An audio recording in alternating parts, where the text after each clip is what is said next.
Hi everyone, and welcome to And So On. My name is Lisa, and today is just a sewing check-in. So I realized I've been doing a lot of sewing, but I don't have anything finished and completed and photographed and everything ready to show you. And so I thought I'd do a little check-in to show you what I'm working on right now. Okay, so this past weekend was Easter. I can share that it was actually a tough Easter for me because Easter Sunday coincided with the 5th anniversary of my mom's passing, and something about it being 5 years and being on probably her favorite holiday, maybe dueled with Christmas. I have so many Easter memories of my mom, and so yeah, it was a tough one. It was just sad, and I kind of took some time to just be quiet and be gentle with myself, and it's also emotionally tiring, I think, to go through something like that. So I kind of just gave myself license to rest and do what I needed to do. So I did some sewing because it always makes me feel better, and that's maybe I'll link below that I did a video right when I first started vlogging about how sewing helped me during my mom's illness and after her passing. And I do find I go back to sewing and knitting when I'm feeling that way because it does comfort me and it helps me focus on something else and not let my brain go to sad places or unnecessarily sad places. So let me know below if maybe it does the same for you and if sewing has got you through a tough time. Okay, so on that note, the first thing I have to show you is a Cali dress. So this Cali is something that I actually cut last year, and I cut it I think in like October or something like that. And then at one point I thought, well, maybe I'm going to add long sleeves. I actually bought the long sleeve add-on during their pre-Christmas sale that they did, but I didn't end up putting it together. And it's very rare that I have something that I cut and then leave for months and months. I don't really do that very often. Even in knitting, I don't do that very often, but really not in sewing. So in this case, I was looking to do a Cali that was midi length. And there is a beautiful version that someone made on Instagram. If I can find it again, I'll link it. That was midi length. And so I added, I think 12 inches or 16 inches, 16, I think, to the front and back of this to make it midi length. So I have a little photo that I took in my bathroom to show you what it's looking like so far, and I love it. This is Atelier Brunet Viscose. I got this from Nunoya in Barcelona. It's a Japanese, they specialize in Japanese fabrics, and I just really love how this is turning out. I think I made the size 8. I still think it might be too big. The last time I made the 10, it was definitely too big. So I might do a belt with this. I've also tried it with a brown leather braided belt that I have that looks really nice. The other thing I'm considering doing, so you can see here that I did pockets on both sides, and this is a popover placket. And I'm considering not adding buttons because I like the way it kind of sits open-ish, and I don't know that it needs the buttons. So what I'm thinking of doing is just tacking it basically right here, maybe even a little lower, so that it kind of opens like that. And I think I have a few pictures of that as well. Anyway, let me know below what you think. Are you team button or team no buttons? On Instagram, people were definitely team no buttons. But yeah, I'm glad that I got this up. So the last thing I have to do is the hem. And I think I'm gonna do a hand-rolled hem because I really, really enjoy doing that. So I'm thinking of maybe recording that and adding it to the video when I show the final version of this. Let me know again below if you would like to see that. So yeah, pretty midi Cali. So I do have a little bit of that fabric left. I probably have about 3/4 of a meter. And of course I wanna use it and get something else out of it. I could do something easy like an Ogden cami, but whatever it is, I wanna cut it now because if I have enough left over, I also wanna do a quilted belt to go with this, just like the original that I saw of the lady who did this in the midi length. So I wanna cut it first. So I think I'm going to cut this top, and I'll put it in right now. This is from Patrones, and it is the, I don't remember which issue it is, but again, I'll put that in as well. Just a cute little square neck top. I think I can get it out. So I printed it out. This is how it looks like. This is what it looks like, or how it looks, if I can get my grammar on point, when it's printed out. So this is just the first 3. There are 9 sheets, which is a whole lot better than 40, 50 sheets that you can often get with PDF patterns. And then you trace it. But again, this is only 6 pattern pieces and they're very small. And actually on the other sheet, there's a few that are not nested, or at least one that I can just cut out as is. Yes, I do have to add seam allowances. I'm planning a video where I think with this one where I'm gonna follow beginning to end a Patrones pattern so that you can see how I print it out, how I put it together, how I add the seam allowances, how I translate the instructions, and how I sew it. So that's the plan. Please don't quote me on it. Next, I will be doing the Nita trousers by Nicole Studio. And as you can see, I have these cut. It's cut in a navy stretch suiting from Minerva. That was part of my Minerva team projects. I kind of got a little slowed on this one. I think I'm intimidated by doing just everything to do with trousers, you know, all the steps. I've been in the mood for easy sewing lately, and trousers are not easy sewing. The other thing I did was I lengthened these so they're full length, because Nicole, Amy Nicole drafts for petite. And as well, these are meant to be cropped. So I added a good chunk, maybe like 6 inches or something like that. I'll have to look back. So this is all cut and ready to go, and I need to put them together pretty soon. So you'll see that soon. I do have, let's see. So I did do a muslin for these because, you know, trousers, you never know. I think I did take a little bit out of the front crotch. Here we go. So these are made out of a Union Jack sheet that I got at a sale. And you can see there, I've got the pleats and everything.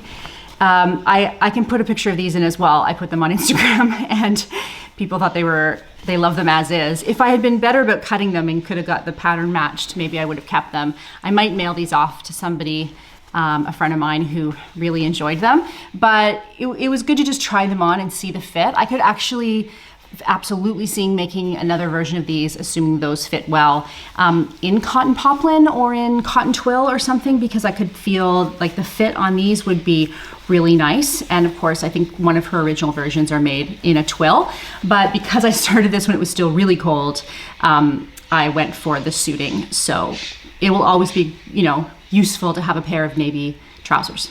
Okay, so I forgot to tell you what I'm wearing. This is the Turtle Dove sweater by Espace Tricot. It is a great sweater pattern. Honestly, I think this is a great first sweater pattern. It knits up really, really quickly. This might have been the first sweater I knit for myself. I actually think it was. I had knit one sweater for my daughter and I had knit a bunch of baby sweaters, but I think this was my first adult sweater and it is quite easy. The two-tone part was, well, I'll say it was my idea, but I bought the yarn off of Facebook Marketplace and that's what came in the package, was this much gray and this much charcoal. And so I ended up doing it two-tone, but I do love how it turned out. I still wish I had made the sleeves longer, and I think I already extended them once, and I do have some more of this. This is Drops Air. So I have some more, it's alpaca, and I think probably for next winter, I will extend them more. However, in Spain right now, well, where we are in Spain, right now actually it's nice and sunny out, but earlier in the day it was kind of blustery and it was about 9 degrees, 10 degrees, something like that. So this is perfect, right? It's like, I mean, I'm still wearing a jacket, but this was perfect. I could probably go outside now and be super comfy. And that's kind of what I like about where we are in Spain, is extended sweater weather. Rather than winter, it's just like longer sweater weather, which, yeah, who doesn't love that?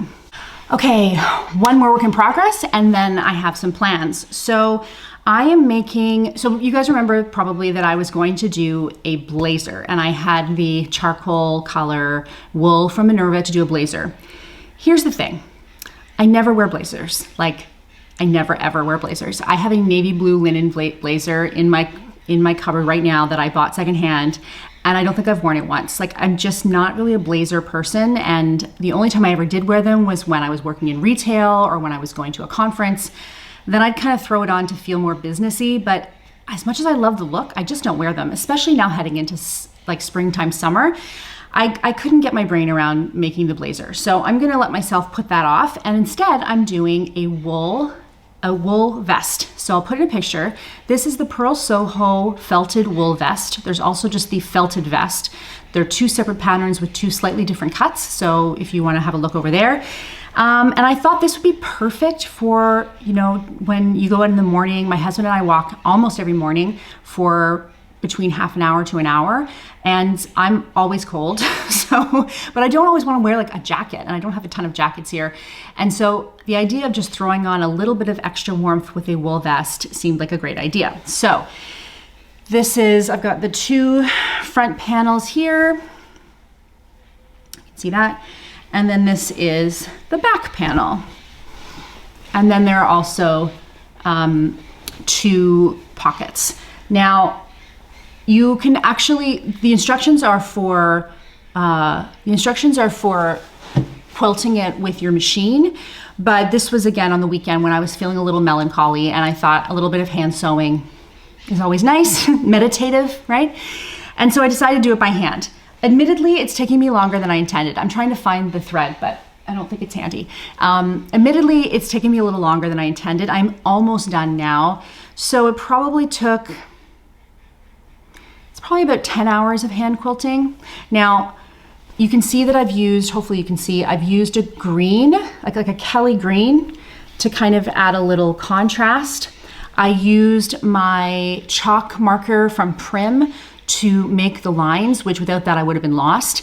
And I used an iron-on batting, and I didn't even know that that existed. I guess if I had thought about it, but I didn't know it existed. And when I went to buy batting from my local, and I only want something very thin, she's like, well, do you want this iron-on batting? And I was like, brilliant. So the great thing about that is that I could just sit outside, right out there, and listen to a you know, audiobook or a podcast and do my hand quilting. And I didn't need a hoop or anything else because nothing was moving around. So like I said, I've done 1, I've done 2, and then this one here, you can see on the back, because you can see the gaps. I think I have 1, 2, I basically have 2 full lines left divided up. I was having a little trouble with my wrist, so I've given it a day off, and I'll probably finish that up tomorrow. And then you line it, and where's my lining fabric? So for the original, the lining was in a cotton gauze, and I didn't really have any of that handy. I'm using this Art Deco fabric that I made the pajamas from recently, if you saw that. So that's great. This does not have to be quilted as well, which is great. And so it will do, you know, it will do kind of, let's see here if I can line this up. This is the back, but you'll know what I mean. So you'll kind of have this, right, with that on the back. So I think that'll be really nice. And then you do the binding in the wool. So I do still have to cut that, but I'm looking forward to having that. I think it's gonna be really nice. A few plans that I have. So I think I may have shown this to you guys. I can't remember. This is an art gallery. Is it art gallery? I'm sure it is. Yeah, it's an art gallery fabrics, cotton poplin that I got from Minerva as part of my team work. And this matches perfectly with, here I'm gonna put in a picture, this Cézanne blouse. The print just struck me as being so similar. I'm trying to, as you know, be more colorful. This is a little bit out there for me with the orangey, but the green I think will pull it through. Anyway, I wanna do sort of an inspired by and do that blouse, that shirt. It's called the Pierrot. And so I'm gonna do a Pierrot shirt. Now, the only thing that's interesting about the Pierrot is that it does not have darts. It's just fully straight. And you would be surprised how hard it is to find a shirt pattern without darts that still has full set-in sleeves and isn't drop sleeve and also has full cuffs. So I have a couple of possibilities, but if there's anything that comes to mind, let me know. Someone suggested no, I think that one has darts as well. Anyway, pattern sleuths out there, if you would like to suggest some recommendations, I would love to hear it, but that is coming up very soon as well. And then last but not least are swimsuits. So I'm hoping to do kind of a series on this. My birthday's coming up in 3 weeks. Yeah, the 1st of May. I'm gonna be 47. And I realized that last year, I did not go in the sea once. We live half a block from the sea, and I never once went in past my ankles, which is just a shame. I mean, yes, COVID and all, but that's just a shame. So I decided maybe if I made my own suit, I would be more apt to go in the water. And it's funny because I live, so close to the sea. I hate sand. I would never lie on the beach all day. I'm not sun phobic, but extremely sun conscious. I love to sit at a table next to the sea, but I don't like to lie on the beach. I don't like to sit on the beach, and I'm not a huge swimmer. But I do want to change that swimming part. I don't think I'm ever going to become a beach lover, but or at least a sand lover, but I can become a sea swimmer. I can do that. So what I'd like to do is do a small mini collection of mix and match swimwear. I've been collecting some patterns. Like I said, I'm going to do a whole separate video on this, but that's the plan, is to make sort of, I don't know if it'll be 5, like 2 bikinis and a 1 piece, perhaps. Long story long, here is the fabric. So I saw this, and I don't know about you, but I don't see a lot of really great swimsuit fabric, at least not here in Europe. Of course, Blackbird at home, you have so many options, and I guess Mood and all those, but here there's Spoonflower, but that's pricey, and I didn't really want to do that. So this, I think, was 12 euros a meter, and I just thought it was so pretty. Like, look at all the colors in there. That's not, it's so layered, these colors. And I also thought you could maybe do something with like the direction of the feathers and kind of like shape your body a little bit. I don't know, but I just thought it was really pretty. And then I got the black to go with it so that I can do a top and bottom. So I haven't worn a 1 piece in years because I realize now I'm a little bit long in the body, and so they've always, I'm either hiking them up in the front or yanking them down in the back. And also my waist doesn't go in a lot, right? So my waist is 31, 32, depending on the day, and my hips are 37. So you have to think like that's not a very big difference when you consider both sides. And so I always find in 1 pieces that I look very straight up and down. But if I did a dark bottom half and then a lighter top half, or even something with a belt, then it would create more of a waist in the middle of the 1 piece. So I'm considering that. The other one I got was this one here.